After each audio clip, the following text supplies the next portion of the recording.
My name is Chris. Tonight, my son and I have to spend the night in a restroom. People often knock on the door wanting to come in to use the bathroom. I have to prop my foot against the door to keep them out. I cover my son's ears with my hands so he can sleep peacefully. At this moment, tears stream down my face, but I dare not make a sound. My son always says I'm a superhero, but how can a superhero let his own son sleep in a restroom? Earlier, I spent all my savings to buy a batch of bone density scanners. I thought I could make a fortune with these, but I soon found out that these devices cost twice as much as X-ray machines, but their effectiveness is almost the same. Even though I keep going out to promote my products, very few people buy them. My wife often complains that I can't earn money. Now, we owe 3 months' rent, have delayed paying taxes twice, and there are a bunch of traffic tickets. Every day at home, we can only get by on simple food. One day on Wall Street, I stopped a man driving a Ferrari and asked him some questions. I got 2 questions for you.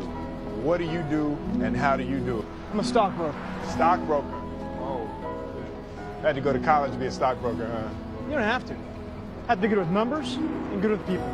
It made me seem to see hope. I'm pretty good at math, and selling stocks is the same as selling other things. I immediately sent in my resume, but without a degree or connections, it was impossible to get through. But I didn't give up. One day, I ran into the hiring manager on the street. I persuaded him to let me ride in the same taxi with him. He was playing with a newly released Rubik's Cube in the car, but couldn't solve it no matter how hard he tried. I knew my chance had come. I spoke up and said I could solve the Rubik's Cube. In the end, I solved it quickly.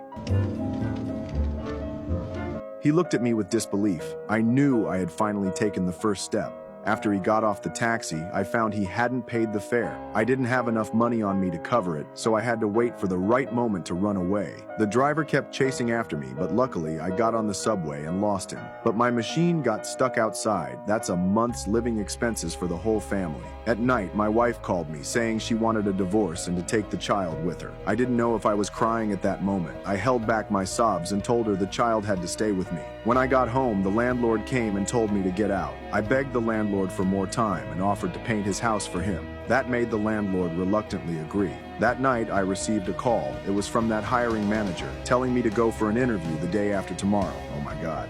Finally, some good news. The next day, I was happily painting, thinking about passing the interview tomorrow and becoming a stockbroker. Then a knock on the door interrupted me. The police found me and told me to take care of all the overdue tickets. I had to take out my last check to pay the fines, but the check couldn't be verified at the bank until tomorrow. I couldn't leave the police station until then.